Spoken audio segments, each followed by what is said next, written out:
Hi, I'm Young Kim in Geography. I'm also leading the Wealth and Poverty theme, and thanks a lot for coming to our sixth Wealth and Poverty public lecture. We started this public lecture in spring 2014 with a speaker from the World Bank back then.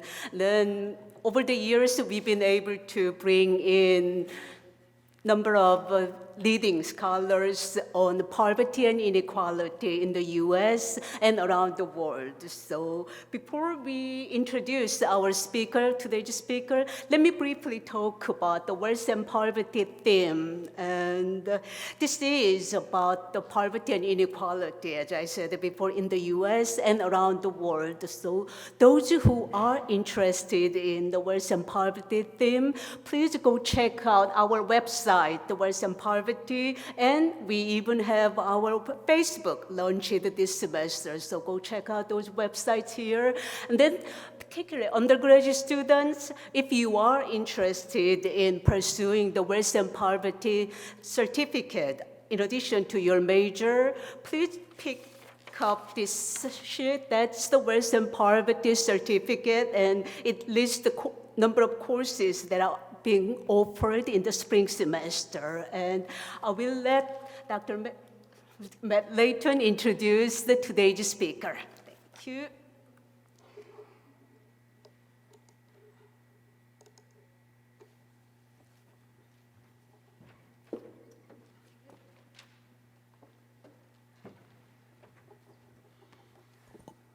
Well, hello, everyone. Thank you for coming out. My name is Matthew Layton. I'm in the Political Science Department. I'm an assistant professor there.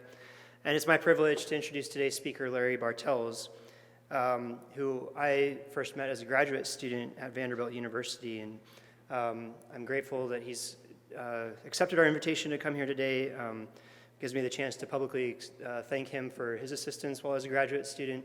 I was certainly the beneficiary of his generosity as a scholar and his keen insights as I was developing my own research projects. Larry Bartels holds the Werthan Shayne Chair of Public Policy and Social Science at Vanderbilt University.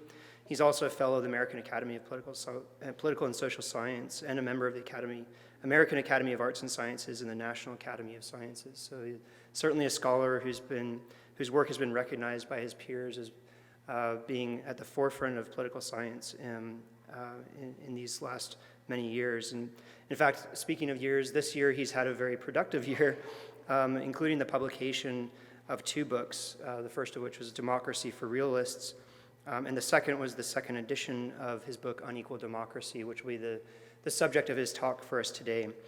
So I ask that you join me in giving a warm welcome to Dr. Bartels.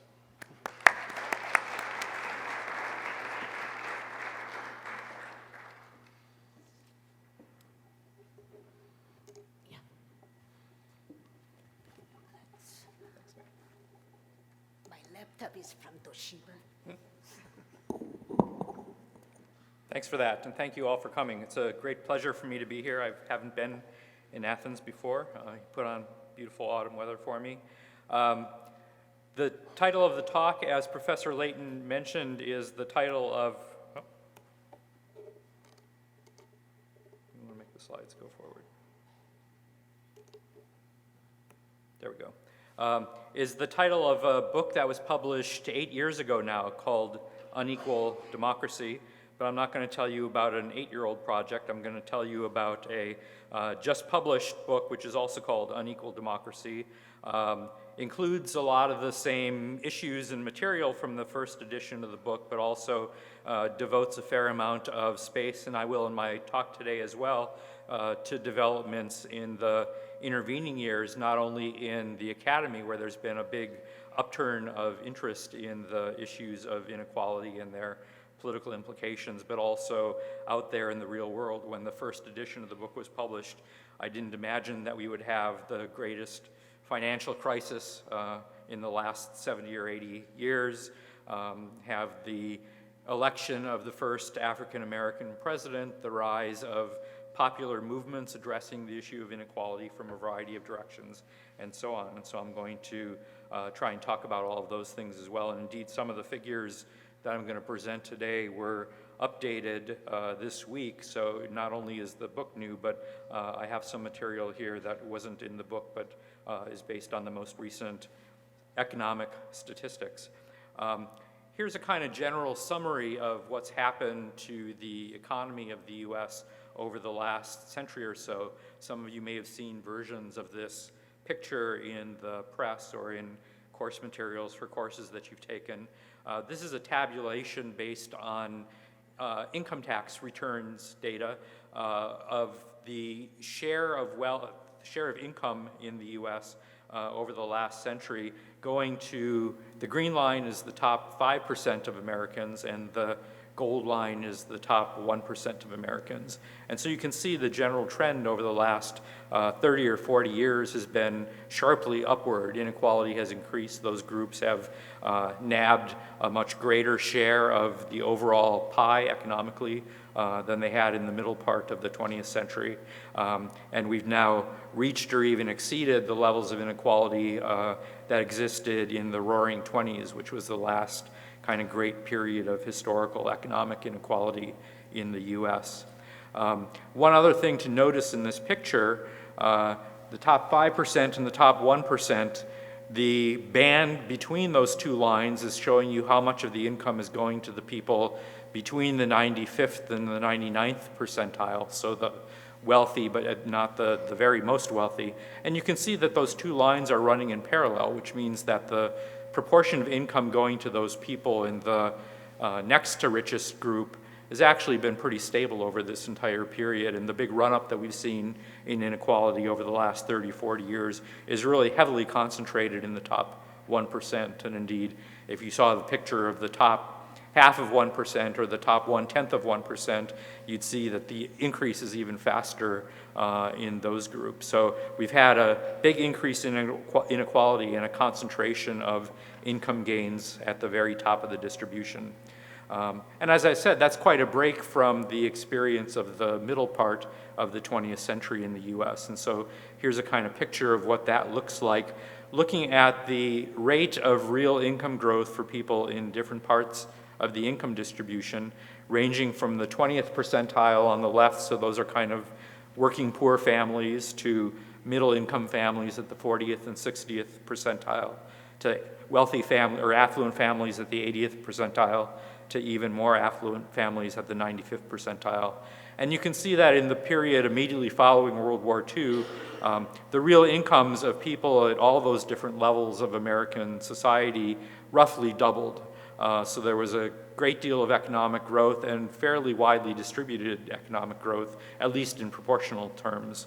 Whereas in the period since the mid-1970s, the picture's very different in two important respects. One is that the level of growth is much lower, so nobody below the very, very top of the income distribution is experiencing anything like a doubling of their real incomes over this period. The overall growth rate is much slower. But also it's much less equally distributed. So the affluent people at the 80th and 95th percentiles have done pretty well over this period, whereas the working poor families down at the 20th percentile have experienced virtually no real income gains over this entire period since the mid-1970s. So this is the kind of income stagnation that you've probably heard about in the news and that people have talked about in terms of its political implications. And remember that these are family incomes, and so one of the things that's going on over this period is that in many families the number of workers has increased as women have increasingly entered the labor force, in spite of the fact that mostly these families are now working more hours because of that fact. They haven't been gaining very much over a long period of time with respect to real incomes. Now that's a pretty striking social fact, and it's one that social scientists have increasingly wrestled with over the last 30 or 40 years.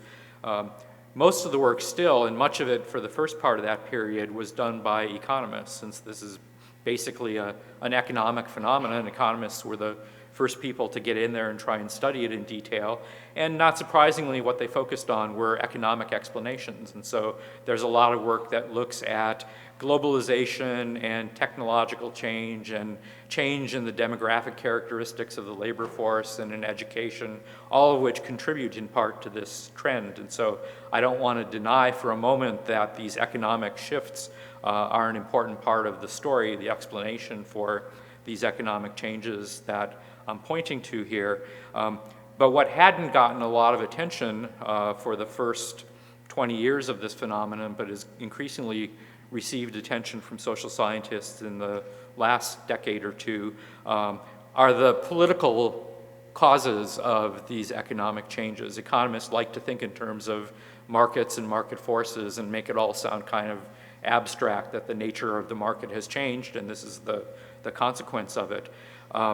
But that interpretation is pretty limited. If you think about what's happened in other affluent democracies around the world, all of them have been exposed to more or less the same technological changes, the same globalization, in many cases the same patterns of immigration, changes in education, but most of them have not experienced anything like this kind of an increase in economic inequality over this period. And the reason is because their political systems have responded to the economic shifts in a rather different way than ours has. And so I think just looking around the world pretty quickly punctures the idea that this is a natural economic phenomenon and there's nothing that could be done about it, that it's entirely economic in nature.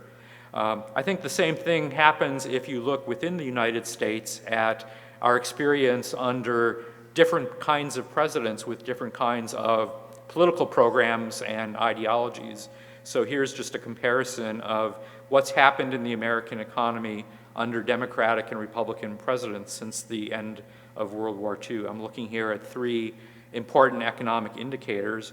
Unemployment has been significantly lower under Democratic presidents than it has been under Republican presidents. Inflation has been very slightly lower, but essentially similar under Democrats and Republicans. And GDP growth has been quite a bit higher under Democratic presidents than under Republican presidents, on average over this entire period, going back to the late 1940s. And I have some discussion in the book, and other people have tried to discuss the differences in the party's policies that have contributed to these different macroeconomic outcomes. But the implications of those differences that are important here have to do with the patterns of income growth that I showed you a moment ago for people in different parts of the income distribution. So here's just a simple tabulation of the rates of real income growth for people in different parts of the US income distribution under Democratic and Republican presidents. You can see that under Democrats, there's been a fairly even level of growth across the income spectrum, about 2% real growth on average. That number is significantly lower now than it was in the earlier part of the post-war era, because as I've said, the level of economic growth has been generally slower lately than it was earlier. But under Republican presidents, a very different pattern.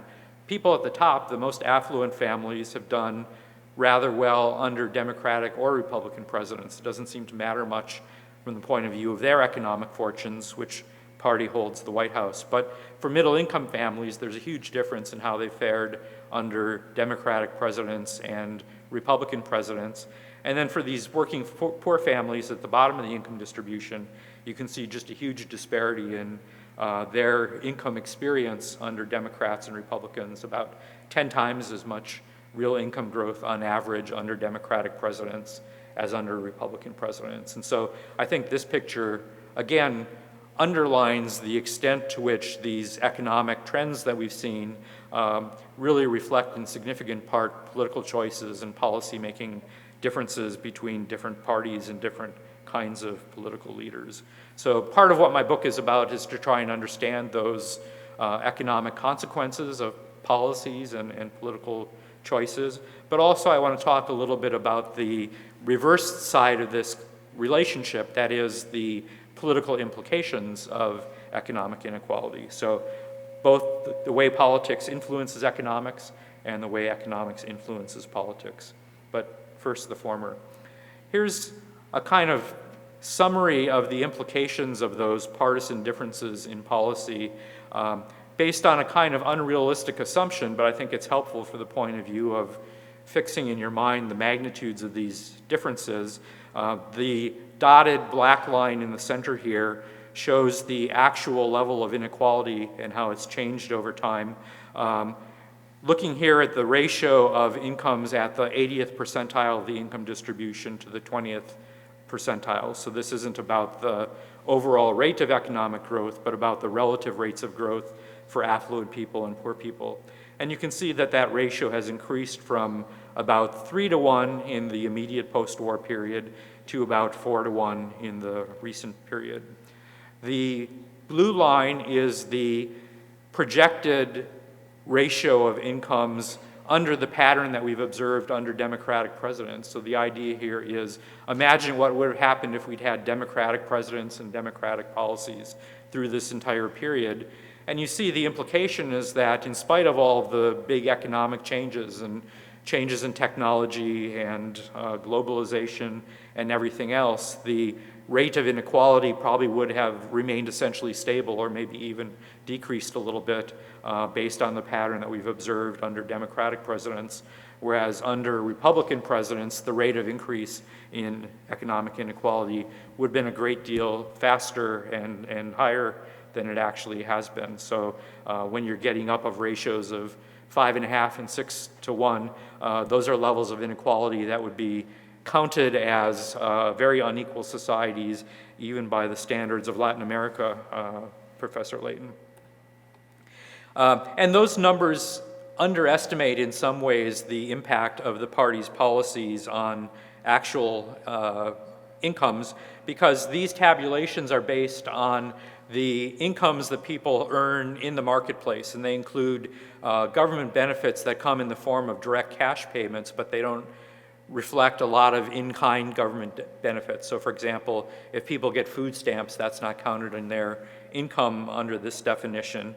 And it also doesn't count what happens in the way of taxation. And so here's a summary of the partisan differences in federal tax rates over the recent period. This is a somewhat shorter period because the data aren't available going as far back as the ones that I just showed you. But if you look at the far right column here, you see the partisan difference in the take of federal taxes for people in different parts of the income distribution under Democratic and Republican presidents, and then the partisan difference. So people in the bottom 1/5 of the income distribution have over this period paid under Democratic presidents a little bit less than 6% of their income in federal taxes, and about 7% under Republican presidents. So they paid less under Democrats than they have under Republicans. And to a lesser extent, that's true for other people below the middle of the income distribution.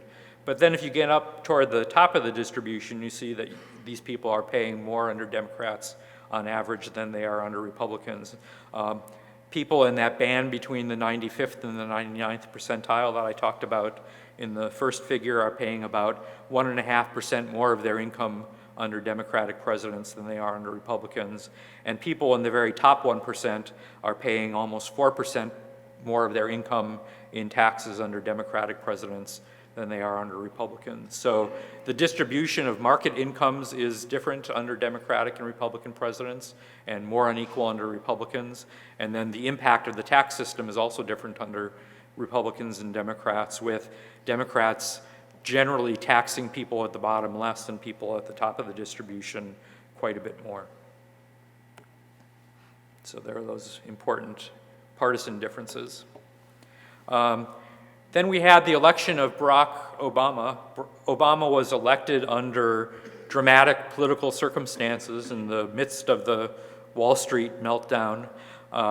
There was a lot of talk because of the historical parallels between the Great Recession and the Great Recession of the 1930s, historical parallels between Obama and Franklin Roosevelt. And so Time magazine's cover showed a picture of Obama kind of mocked up to look like a famous photograph of Roosevelt as he was appearing at his inauguration in 1932.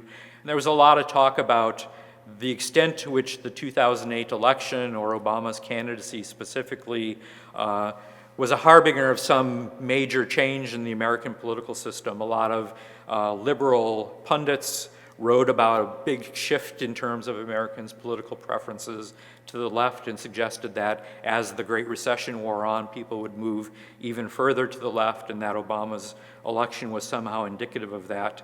But what I'm trying to show you with this graph is that Obama's election, and for that matter his re-election, were really not very surprising at all in a purely electoral sense. Obviously they were historically and politically very important, but in terms of electoral patterns, Obama did about as well as you would have expected in 2008, which means quite well given the fact that the Republicans had been in power for the past 8 years and had presided over the beginning of this huge recession. And then in 2012, it looked like the election would be kind of close, but probably some advantage for the Democrats, and that was just about how it turned out. So you don't need any kind of elaborate story about changes in the political system or shifts in people's ideological preferences in order to account for Obama's election or his re-election. Nevertheless, his response to the Great Recession in terms of policy, I think, was pretty dramatic and pretty important. One of the things that was most striking about it by comparison with previous political responses to economic crises was how partisan it was. And so I've shown you here just the breakdown of Democratic and Republican votes in Congress, on the top for the House of Representatives and then on the bottom for the Senate, on some of the major policy initiatives for Obama's first 2 years in office. So the fiscal stimulus bill that was passed just a few weeks after he took office got 0 Republican votes in the House of Representatives and 3 Republican votes in the Senate. 3 Republican votes in the Senate was exactly how many it needed to pass, because remember, the Republicans were willing to filibuster almost anything during this period, and so 60 votes in the Senate would be necessary to pass a bill, and that's exactly what they got. They shifted the bill just far enough to the right to attract 3 Republican votes and pass the 2009 Recovery Act. Obamacare was, if anything, even more partisan. You see there again exactly 60 votes in the Senate for Obamacare, although in that case all 60 votes came from Democrats. No Republican in Congress supported the bill. The Dodd-Frank financial regulation a little later that same year, a pretty similar pattern, again exactly 60 votes in the Senate. There was one kind of purist Democrat, Russ Feingold from Wisconsin, who refused to vote for the bill because he didn't think it was hard enough on Wall Street, and so that meant they needed one more Republican vote, and so they had to water down the bill to increase the Republican support in the Senate from 2 votes to 3, and they managed to do that exactly with 60 votes once again.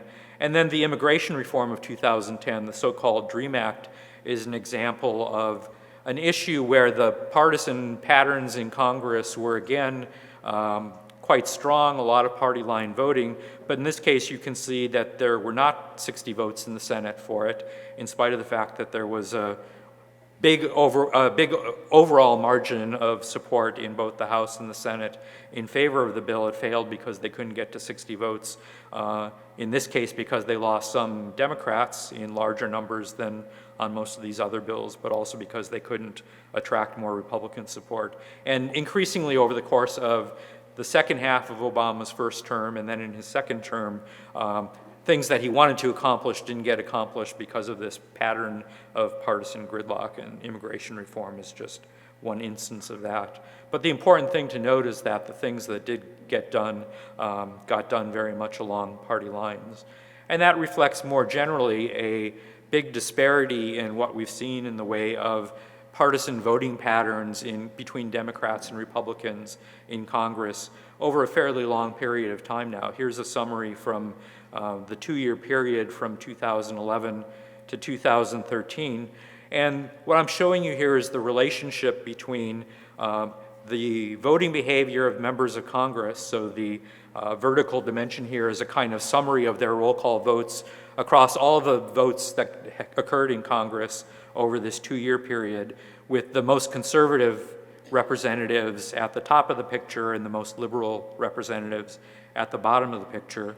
And then along the horizontal dimension, I'm showing you the preferences of their constituents based on a huge survey that had about 100,000 respondents, so there were enough respondents in each congressional district to see what their preferences were on a whole series of issues. So this is a scale that's based on their views about economic policy issues and Obamacare and abortion and foreign policy, so a kind of summary of 10 or 12 specific issues.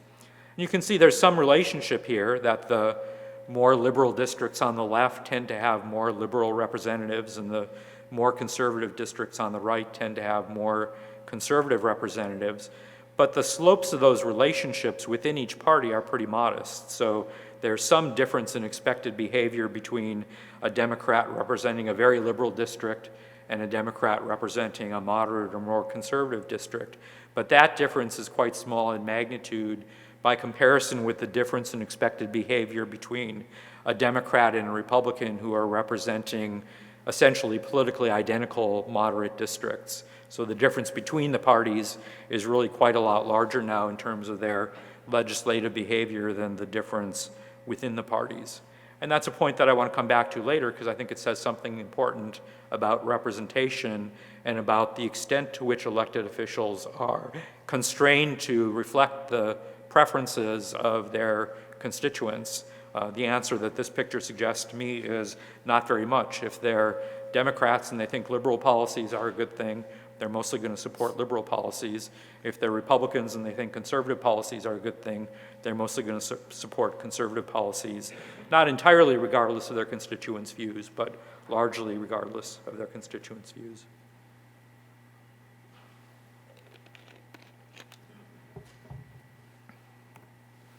Okay. Now I want to talk in more detail about the political response to the Great Recession. And the language here, stress test, comes from the memoir that was published by Tim Geithner, who was the Treasury Secretary through this period, recounting his experiences in the government's response to the Great Recession.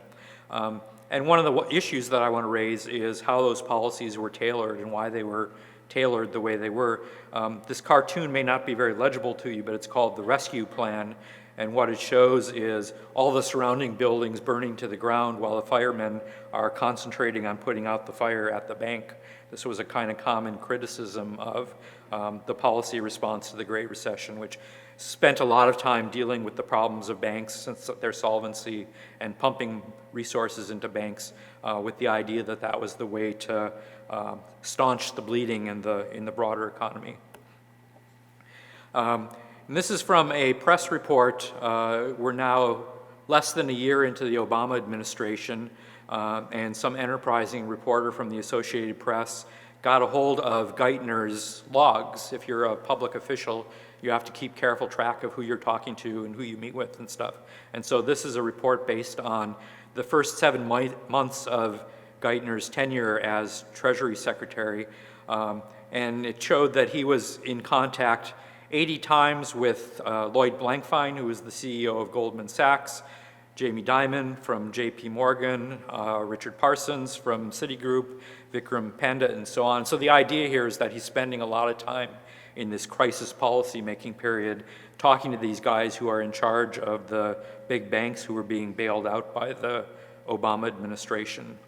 And one kind of simplistic explanation for that is that Goldman Sachs and JP Morgan and Citigroup, the three banks that we just referred to the CEOs of here, were among the top 10 contributors to Obama's election campaign in 2008. And so a lot of people who are concerned about the role of money in politics think of this as a kind of example of the ways in which big money buys policy favors in Washington. I think that view is too simplistic for a variety of reasons, but I want to just point to two of them. One is if you look at the amounts here, everyone connected with Goldman Sachs contributed a total of about $1 million to Obama's campaign, and less than $1 million for JP Morgan and Citigroup. This is a total of about $1 billion that the Obama campaign raised and spent in 2008. So $1 million is a very small drop in a very big bucket here, and it would be kind of surprising if the campaign was so sensitive to this particular $1 million that they would tailor their policies to reflect the specific interests of these organizations. Another reason to be a little bit hesitant about jumping too quickly from these data to the implication of policy influence is that I can tell you that number 1 and number 3 on this list of big contributors to Obama's campaign in 2008 were Harvard University and the University of California at Berkeley.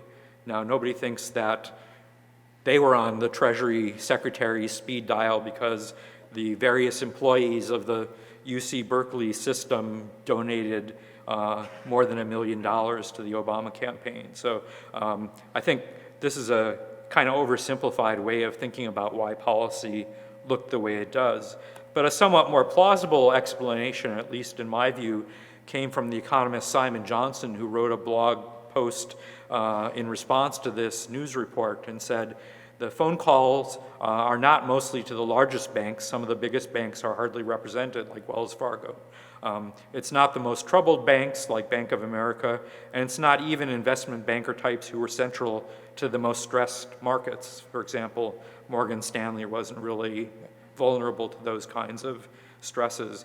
And then he writes, Geithner's phone calls were primarily to and from people he knew well already, who had cultivated a relationship with him over the years, shared nonprofit board memberships, and participated in the same social activities. These are close professional colleagues, and in some cases, presumably friends. I think this does a nice job of capturing what we haven't been able to capture very systematically as social scientists, which is the sociology of the world in which these kinds of people live. Geithner had spent all of his career in public service, but virtually all of it in regulating banks. He had come to the Treasury Department from the New York Fed, and so these were the guys that he knew. He'd spent most of his adult career listening to them and talking with them and absorbing their worldview. And so even if he wasn't in any conscious way influenced by their protestations or their petitioning about what would be good for them, it seems likely to me that he absorbed over time a lot of their worldview about the role of banks in the broader economy and the kinds of policies that would or wouldn't be appropriate for dealing with them. And so in the bit of my book that looks at this, I have taken from his memoir lots of examples of the way he wrote after the fact about particular kinds of economic policy decisions that were being made and tried to argue that the worldview of the banks had soaked through his understanding of what the problems were and what the possible solutions were and what their costs and benefits were. And arguably one implication of that is that the policies were directed in a way that paid relatively little attention to the economic interests of middle class and poor people, especially with respect to the housing market. One of the most important facets of the economic crisis, beyond the banks being in trouble, was individual mortgage holders being in trouble. There were millions of people who lost their homes in this market. And you can see here the implications for real wealth. This is a picture that actually goes back to the 1980s and shows the net worth of families in different parts of the income distribution relative to where they were in the early 1980s. The top line, the gold people at the 95th percentile, you can see have about twice as much real wealth as they had in the early 1980s. And although it's less than it was at the peak of the housing boom in 2007, it's begun to rebound pretty significantly from the depths of the Great Recession. Then skipping down to the green line, these are the 50th percentile, people in the middle of the distribution in terms of household wealth. You can see that they experienced a very slow increase in wealth from the mid-1980s until the mid-2000s, and then suffered again hugely during the Great Recession. The meltdown here had to do almost entirely with housing values because these people are largely not very much in the stock market. They didn't have investments in these major banks. But one of the things that's really striking here is that not only did their net wealth decrease a lot, but it's only barely begun to recover through 2013. There's been probably more recovery over the last couple of years, although we don't have these detailed statistics yet, more recently than 2013. 13, but the average household's net wealth is clearly well below where it was in the early 1980s. And then even worse, the people at the 25th percentile who experienced no increase in wealth over this period where the wealth of the people at the top was increasing pretty substantially, and then experienced the big downturn through the 2000s, and now have a net wealth that's about a third of what it was over the course of the last 20 years of the 20th century. I think this picture and the underlying phenomenon that it represents has gotten surprisingly little attention in the public debate about the recession and the response to it, and the implications of the recession and the ongoing economic problems of Americans in different parts of the income distribution. And I think that reflects, in some part at least, the kinds of subtle biases, at least as I interpret them, in favor of the perspective of people at the top of the distribution among the policymakers who are trying to deal with this unprecedented economic crisis. Here's another similar kind of picture for incomes rather than wealth, and starting in 2007. So this is basically what's happened over the course of the Great Recession for families in different parts of the income distribution. Again, you can see people at the top suffered less during the depths of the Depression and have recovered faster. This is one where adding the most recent data from 2015, which just came out a few weeks ago, makes a big difference, because you can see that there have been pretty significant increases in income across the board in 2015. But for people in the bottom half of the income distribution, that's really the first significant progress that they've seen economically since the bottom of the recession in 2010. But they still, even in relative terms, compared to the people in the upper middle and top, are way behind where they were when the Great Recession hit. And that's provoked some political reaction, most importantly probably in terms of the Occupy Wall Street movement, but also in terms of the attention of policymakers and pundits to the issue of inequality. Here's a result from the 2012 American National Election Survey that underlines people's commitment to the idea that equality is an important thing in American society. This is a question asking, people are asked to agree or disagree with the statement, our society should do whatever is necessary to make sure that everyone has an equal opportunity to succeed. Almost 80% agree and less than 10% disagree with that statement. Now, people probably don't think very hard about what that would mean when they answer the question, but if you stop and think about what the implications of that question are, they're actually pretty radical. We would, for example, certainly not have the right to inherit money from your parents. That's a pretty significant violation of equal opportunity to succeed. We would not have local funding of public schools, because that makes a huge difference in terms of people's opportunity to succeed based on factors that have nothing to do with them personally. So if people were actually going to, implement this idea, I think it would be hugely important from the point of view of our policymaking process. People probably don't really mean it that seriously, but at least in terms of symbolic values, there's a lot of attachment to this idea of equality.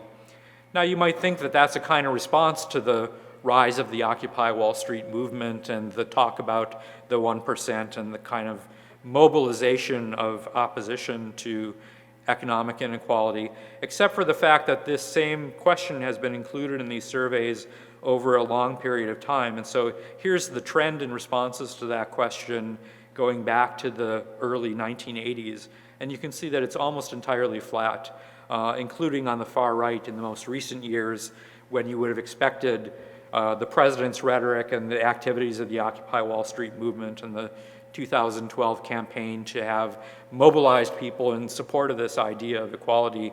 The level of support for egalitarian values really hasn't shifted at all. And indeed, perceptions of increasing economic inequality, just asking people whether rich people have gotten richer than poor people over the last several years. There's really no movement in that either. And so although there's a lot of talk about this issue and kind of high-end political debate, I would argue that it's had relatively little effect in terms of ordinary Americans thinking so far. Nor has there been much evident change in their policy preferences. Here's the most important specific economic policy issue with respect to inequality that's been percolating in the American political system through most of President Obama's time in office has been what to do about the Bush tax cuts that were put in place in 2001. Some people, the president over his entire time in office, argued for removing those tax cuts entirely, putting the tax system back to where it had been before President Bush came into office. On the other hand, the Republican position has been that all of the tax cuts should be made permanent. You can see that there's really very little shift in people's preferences for those different response options up through October 2012, which was when the issue was essentially settled with a kind of compromise in which the tax cuts for the very wealthiest Americans were rescinded, but most of the tax cuts, even for upper income people, were kept in place through a kind of complex policy deal between the president and the Republicans in Congress. Another important barrier to thinking that we're going to have big political changes that'll address this issue of inequality head on has to do with people's views about a variety of issues that are, I think, relevant to dealing with the issue of inequality. If you ask people whether we should increase taxes on the wealthy and make them pay their fair share, the public looks pretty liberal. There's a lot of support for that kind of policy shift. If you ask them, whether equality is a good thing in general, as you saw, there's even more support for that. But there's also a lot of political views in the population, and you'll see here, especially in the Republican Party, that I think are significant barriers to big political changes. One, maybe the most important one, has to do with concerns about the budget deficit and the federal debt. Anytime people propose big programmatic shifts that would somehow address inequality in American society, the concern is that the government would have to spend a lot of money to implement these programs, and the trillion-dollar debt would skyrocket even further. And you can see that there's a lot of support for that view, even among Democrats, but especially among Republicans, who are virtually unanimous in their concerns about the federal debt. And for that matter, pretty unanimous in their concerns about the federal government's control over people's daily lives. The fact that poor people are too dependent on government assistance programs, the idea that business people would create more jobs if their profits were taxed at a lower rate, and the idea that equality of opportunity is, at least in significant part, already a reality in American society. So lots of people have an attachment to that egalitarian value, but if you ask them, how are things really in the US? Does everybody have an equal opportunity to succeed? Most people say yes, and especially most Republicans say yes. And to the extent that they really believe that, then not surprisingly, they're likely to be less supportive of programs that are aimed at equalizing opportunities for people who are in one way or another at the short end. And then finally, just with respect to people's views about labor unions, which are the most significant interest group in American society that's worked pretty steadily over a long period of time to try to protect working people and to address issues of inequality. You can see that there's only modest enthusiasm for the role of labor unions in the population as a whole, and a good deal of opposition and concern about the influence of labor unions among Republicans. So all of these, I think, are examples of ways in which public opinion is likely not to be supportive of actual measures to address the issue of inequality, even if people in some symbolic sense are pretty enthusiastic about the idea that it's a problem and that it ought to be addressed somehow.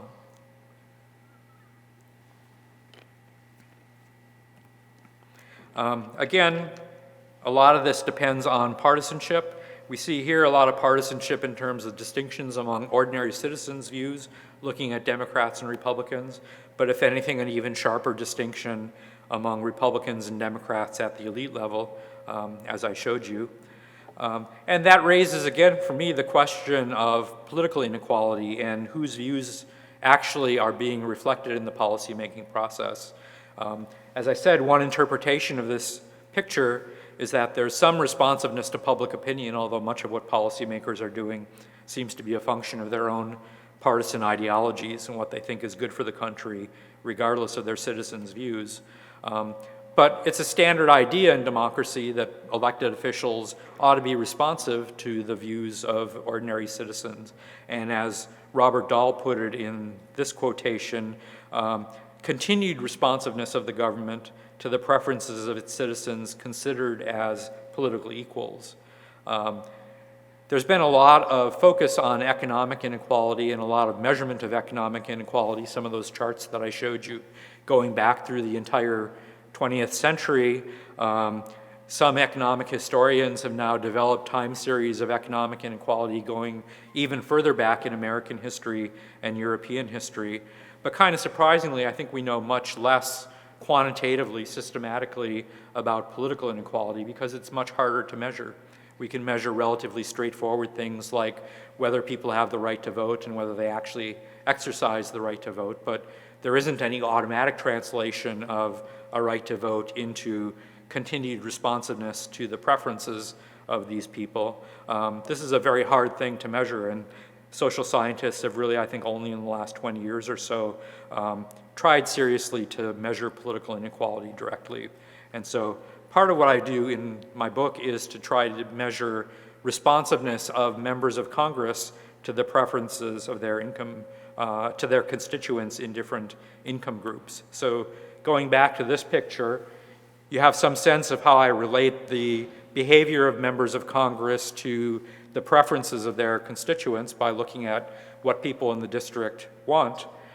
If we have enough data, we can look not only at what the district as a whole wants, but also what different people within each congressional district want.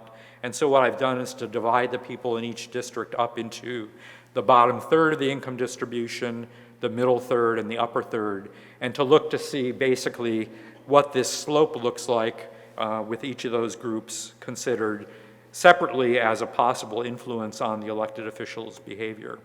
And here's what the results look like for the House of Representatives on the left and for the Senate on the right. So if the elected officials seem to be responding equally to all three income groups, you just see a flat set of three bars. You see for the House of Representatives that it's not very flat. The people in the upper third of the income distribution seem to get almost twice as much weight as the people in the bottom third, and significantly more than the people in the middle third of the income distribution. But then when we look at senators, we see a vastly larger disparity in responsiveness, with virtually no responsiveness at all to people in the bottom third of the income distribution, and a good deal of responsiveness to people in the upper third of the distribution. And so it turns out that the slope in that first picture that I showed you largely reflects responsiveness to people at the top of the income distribution rather than to the preferences of constituents overall. This is for the period from 2011 to 2013. In the first edition of my book, I also looked at data from the late 1980s and early 1990s for the Senate only, and you can see what the picture looked like there. These two analyses aren't entirely comparable in terms of the samples and the measurements and so on, so I don't want to put a huge amount of weight on this comparison, but I think it's suggestive of the fact that there was a great deal of inequality and responsiveness in that earlier period, and I made a big deal about it in the first edition of the book. But then when I went back and redid the analysis using more recent data, it looks as though the more recent period is even less egalitarian in terms of the pattern of responsiveness that we can observe among US senators. So significant responsiveness to the people at the top and really none at all discernible to the preferences of low-income citizens in their own states. That finding squares pretty well with the finding of Martin Gillens, a political scientist at Princeton, who's studied the same kind of issue from a different direction. Rather than looking at individual elected officials, what Gillens did was to look at national survey data about preferences for a whole range of issues. He had 1,800 some survey questions in which he could characterize support for policy change among people in different parts of the income distribution, and then look to see whether there was a policy change consistent with that survey question over the next 4 years. So the question here is, when people want to change, does policy shift in response to their preferences? Again, you want to somehow figure out the relative importance of people at different parts of the income distribution. So if you just look at the correlation between what middle income people think and whether a policy shifts, there's some correlation there, but it's, as it turns out, largely due to the influence of these affluent people. And so this picture on the left is based on a subset of the 1800 issues in which the preferences of affluent people and poor people disagreed. So the question is, when these two groups want different things, which one gets their way? And you can see the probability of a policy change shifting pretty substantially as a function of the percentage favoring the change in the affluent group, but really quite flat with respect to the preferences of poor people. There's basically no connection between their preferences and policy outcomes when they disagree with affluent people. And even more surprisingly on the right, comparing the preferences of affluent people and middle income people when they disagree, which is now a smaller subset of these 1800 issues, but when they do disagree, it looks like there's a fair amount of responsiveness to the views of affluent people and really none at all to the preferences of middle income citizens. So the overall pattern of responsiveness to public opinion that we've often seen in political science research on representation and responsiveness turns out to be largely, I think, an artifact of the fact that these representatives are responding to the preferences of affluent citizens. But it's still, I think, an open question whether they're responding to the preferences of people in the upper third of the income distribution, as in the way I divided the data to look at the behavior of senators, or people in the upper fifth or so of the distribution, as Gillens did in his work with national survey data, or whether those patterns of apparent influence are themselves artifacts of responsiveness to a much smaller group of really wealthy people. Again, this is something that we know almost nothing about. Here's a kind of picture of the sense in which that might matter with respect to particular policy issues. I'm showing you here from a survey in 2006 the views of people in different parts of the income distribution to a variety of things that the government might do to deal with an economic downturn. So this is just a year or two before the Great Recession begins, but asking people in a kind of hypothetical way how they feel about a variety of policies that the government might adopt in order to address those kinds of issues. And you can see that for most of them, there's a pretty substantial gradient with respect to income. Maybe the most striking one is budget cutting, where people at the bottom are relatively evenly divided in terms of their enthusiasm for cutting the government budget in response to economic hard times. But if you go all the way over to the right side of the graph, the people at the top of the income distribution are really quite enthusiastic. They're favoring that idea of cutting the government budget by 60 percentage points, whereas among the people at the bottom of the distribution, it's about 10 percentage points. If you look, on the other hand, at things like providing jobs and equalizing incomes, you can see a strong gradient in the opposite direction, where people at the bottom of the income distribution are modestly favorable toward those kinds of policies, but people at the top of the income distribution are pretty strongly opposed to them.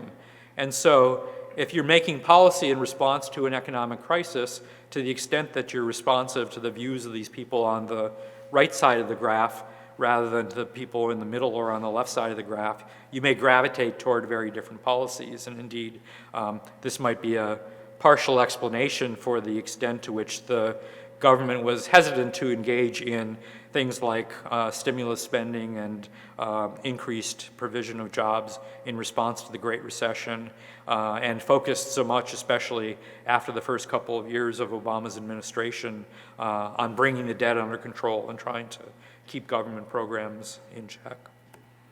Then finally, at the very top, We know very little about the views of the wealthiest Americans, but here's some suggestive data from a very small pilot study that I was involved in that was headed up by Ben Page at Northwestern. This involves studies with surveys, interviews with just several dozen people, but very wealthy people. So these people have an average net worth of something like $10 million. So they're not just the kinds of affluent, prosperous people that turn up in ordinary surveys. They're seriously wealthy people. And we asked them a lot of the same kinds of questions about policies and political values that have been asked in ordinary surveys of Americans over a period of time. And I'm just showing you here some disparities in the preferences of these very wealthy Americans by comparison with the public as a whole.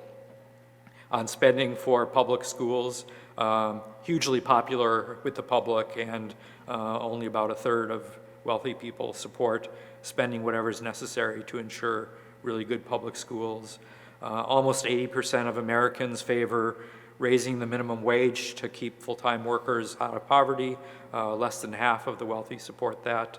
60% of Americans favor national health insurance financed by tax money, and less than a third of the wealthy support that.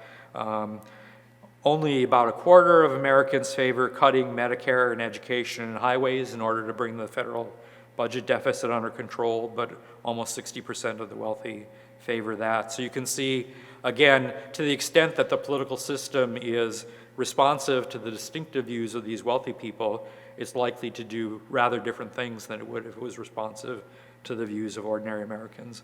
And then finally, the one where we found no difference at all in preferences between the public as a whole and wealthy people, differences in income in America are too large. So over 60% of these multimillionaires said that the differences in income are too large. It's just that they disagreed with all the concrete policy initiatives that would make a significant dent in economic inequality. Aristotle said a long time ago, one of our first political scientists, what differentiates oligarchy and democracy is wealth or the lack of it. The essential point is that where the possession of political power is due to the possession of economic power or wealth, whether the number of persons be large or small, that is oligarchy, and when the unpropertied class have power, that is democracy. Well, we're used to thinking of America as a democracy. These data suggest that we ought to at least entertain the possibility that it's an oligarchy. I don't think we know enough right now to say with any confidence that we ought to think of it as an oligarchy rather than a democracy, but I do think we ought to think of it as an unequal democracy. Thank you.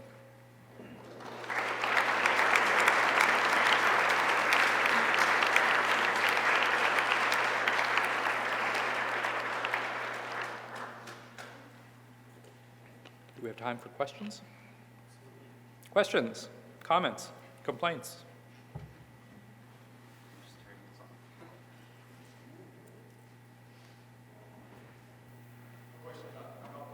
Why don't you come up to the microphone so that they'll have you on the feed.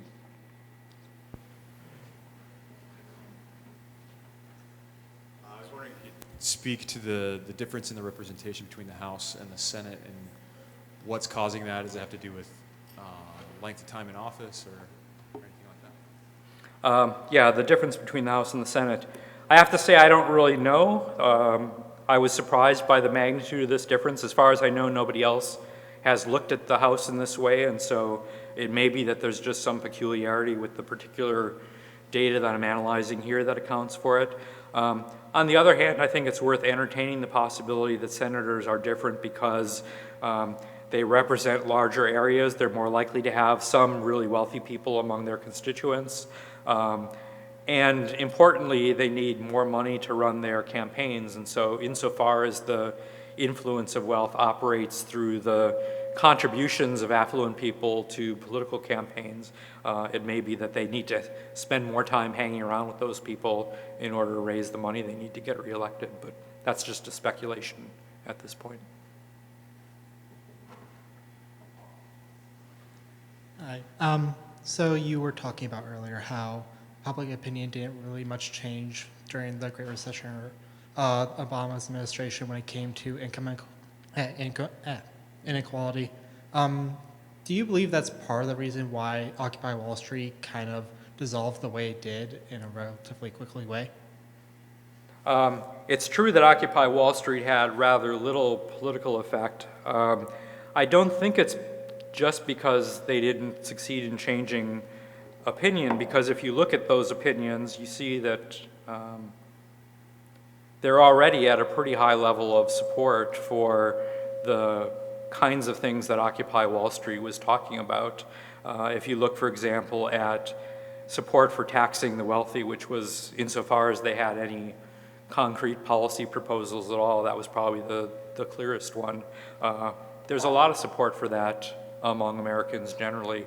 I think the reason that Occupy Wall Street didn't make much difference beyond the kind of talking class of liberal political pundits is that they weren't very much into political organization, and they weren't really involved in pressuring actual elected officials or electing officials so much as they were in raising consciousness and kind of talking among themselves. So I think it was sort of political disorganization and lack of success more than it was the product that they could have been selling and maybe intended to be selling.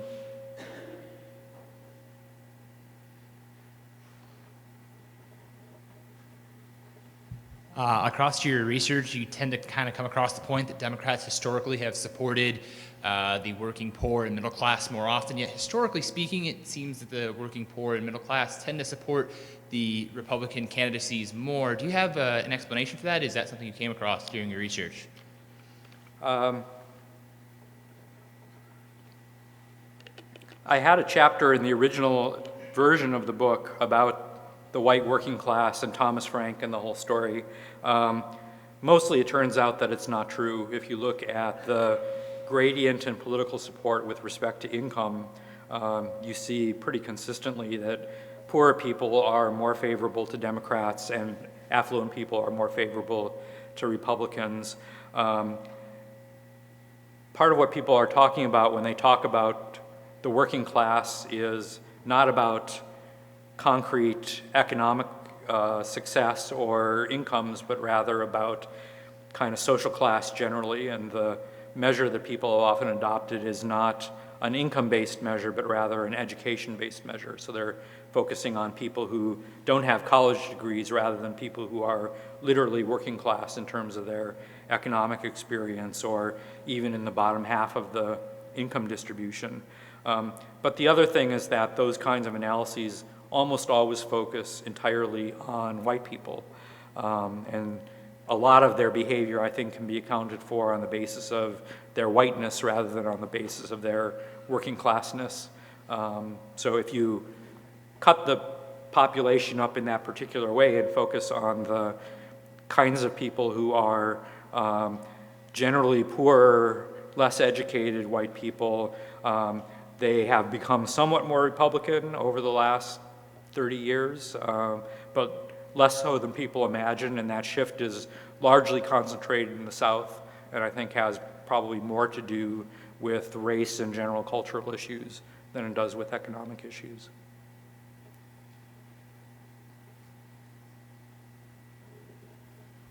I'm not sure I entirely understand why senators and representatives require so much money from high-class donors if they're already paid thousands of dollars while in office.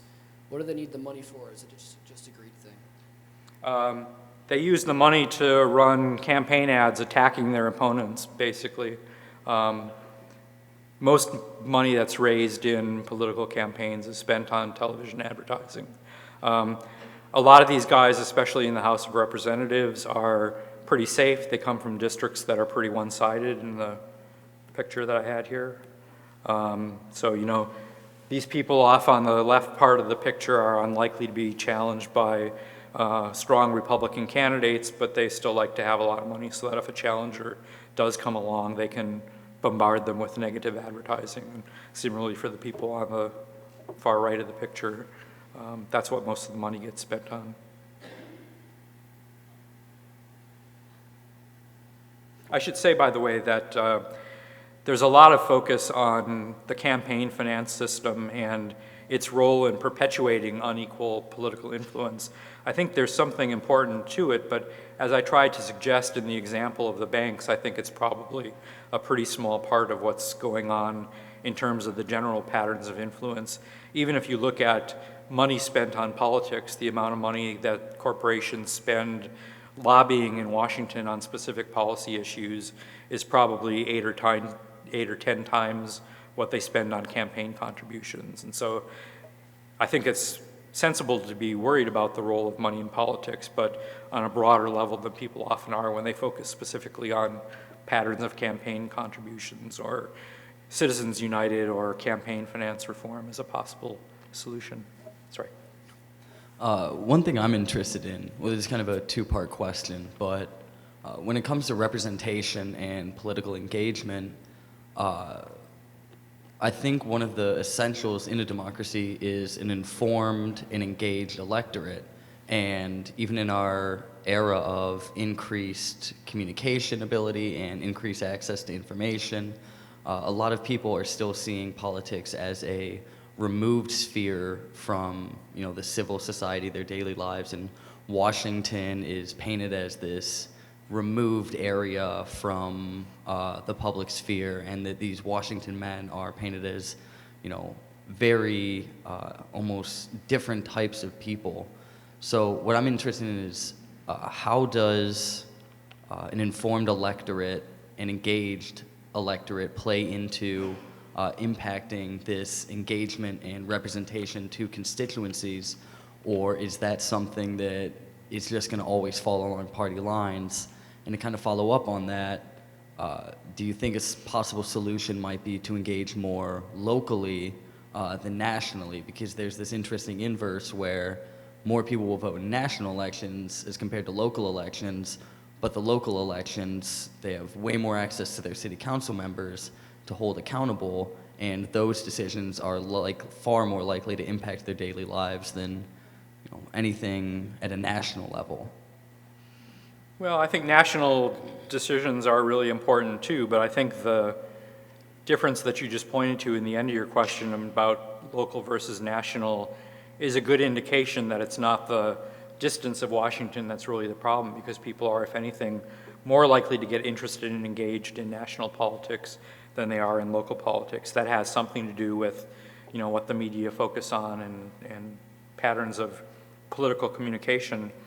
We've had a huge run-up in the last half century in levels of education and a huge blossoming of availability of political news. And so if people wanted to become politically informed, it's easier now than it has been at any time in the history of the U.S. or presumably other countries as well. And that underlines for me the extent to which the problem is one of motivation rather than opportunity. So there's a small set of people, probably overrepresented in this room, who take advantage of the opportunity to follow politics very closely on the internet. Most people use the internet for other things. So what we've seen really is not an increase in the level of political knowledge and engagement, but an increasing separation between the ones who are interested in politics and get more informed and more engaged, but as a result, probably more polarized in partisan terms and more committed rigidly to the politics on the left or the right, rather than thinking about issues one by one. They get wrapped up in a particular ideology and worldview. And then on the other hand, the much larger proportion of people who are more interested in sports or pop music or pornography or whatever else they can find. The role of participation in producing these patterns of influence is another thing that I'm embarrassed to say we know very little about. The kind of common comforting assumption is that these differences in responsiveness reflect the fact that poor people are less likely to turn out and vote than affluent people are. And so we can tell ourselves that, if only they voted, they'd get listened to, or if only we can somehow tinker with the rules in ways that make it more likely that different people will turn out to vote, that'll make a big difference in terms of patterns of political influence. But it's not at all obvious to me that that's the case. And indeed, in this analysis that I've done, I tried to separate out the additional influence that people had as a result of being voters rather than non-voters. And it turned out that there was no discernible difference in the extent to which elected officials responded to the preferences of people who actually turned out to vote by comparison with those who didn't. These big income differences persisted, even if we considered turnout separately as a factor that might influence people's level of political influence. I've looked a little bit at other kinds of factors that might be important in this as well. So for example, there are questions in some of these surveys about whether you've ever tried to contact your senator or a member of his staff to talk about an issue or express your preferences or your needs about something.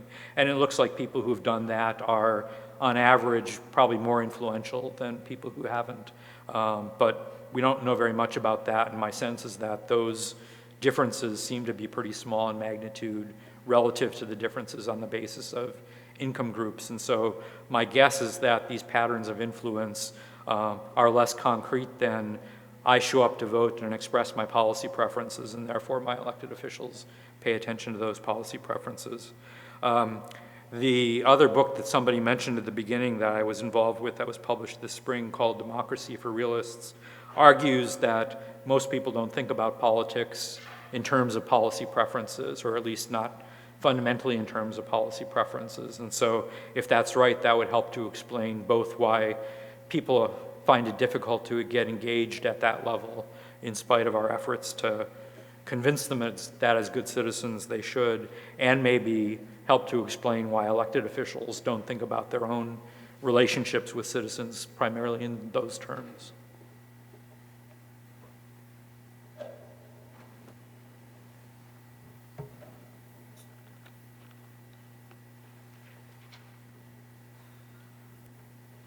So the gentleman before me just mentioned as far as the differences in voter turnout. And I was just curious because it seems to me that we're actually making it more difficult for the bottom income level to actually turn out and vote and to get more involved in these politics, because they are the people working multiple jobs who have everybody in the household working. And then on top of that, we start asking for lots of voter ID laws.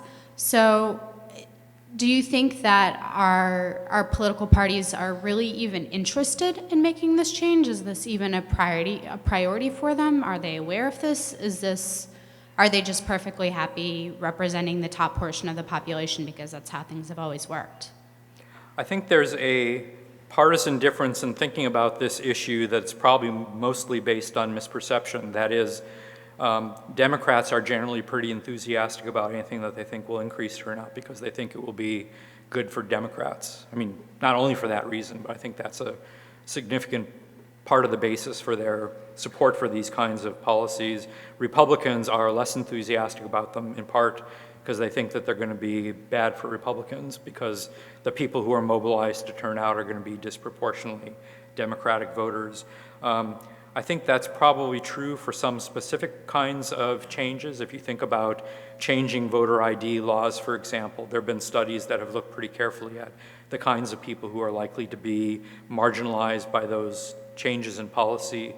And they are concentrated both economically and politically, so I think they would have some partisan implications. But more generally, making turnout easier or harder, I think, wouldn't have much effect in terms of shifting the distribution. We often study this by comparing the preferences of people who do turn out to the preferences of the public as a whole, and show that the public as a whole is somewhat more liberal and more democratic, and therefore imagine that if we increase turnout some at the margin, the people who turned out would be more liberal and more democratic. But in fact, at the margin, it's not at all obvious that that's going to be the case, because some of the people who will be motivated to turn out at the margin will be those kinds of people, but some will be Republicans and conservatives. And until you get to the very extreme where you have 100% turnout, there's always this balance in terms of who will actually be affected. And most of the good empirical studies that I've seen suggest that if you increase turnout across the board by 5 or 10%, the political impact would be pretty small. But my main reason to think that that's not the most important part, at least, of what's going on is that these kinds of disparities in responsiveness are really way too big to be accounted for by what we've observed in terms of the turnout patterns of different groups. So in this bottom third income group, there are tens of millions of people in this group who are voting in presidential elections and in elections for senator, but they seem, from this analysis, to have no impact at all on their elected officials' views. So I don't think it's just a matter of differential turnout.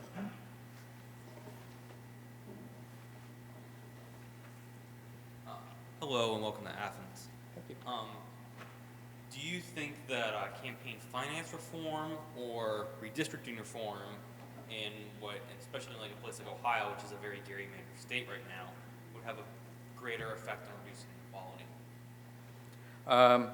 I have to say I'm pessimistic about a lot of things, and in the general domain of political reform, I'm pessimistic about a lot of what people have proposed in the way of reforms. I think campaign finance would be a good thing, but mostly as a symbolic matter to kind of reduce the general perception that the political system is corrupt. I think in terms of the practical patterns of influence, that in itself probably would not have very big effects. I actually think the same thing about redistricting. There are ways that you can gerrymander districts that will produce relatively short-term political advantages, but they tend to evaporate pretty quickly because it's hard for the people who are designing these systems to know what the political future is going to hold. So for example, Republicans in a lot of places, including Ohio, gerrymandered districts in order to increase the number of Republicans who would be elected to Congress and to the state legislature, but that involves spreading Republican voters across a larger number of districts, which is a good thing as long as the voting patterns remain pretty stable. But if you get a political shock and the distribution of votes shifts away from your party, you're then endangering a lot more seats than you would have otherwise, because you've created a lot of these districts in which you have a substantial but still vulnerable Republican majority. So it may be that some of these gerrymandering plans that have been hailed as political genius are going to turn out in the next cycle to be counterproductive rather than productive.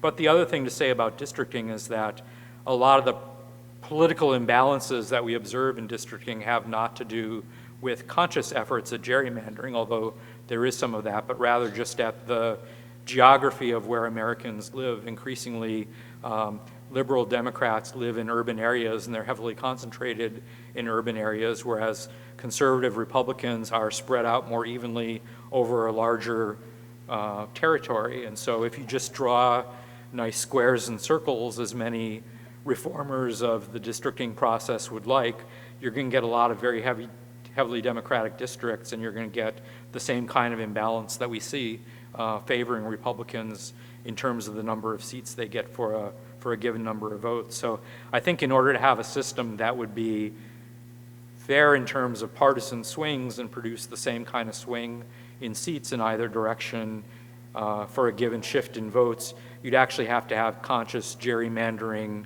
in favor of Democrats, essentially, in order to produce that kind of political outcome, given the current geography.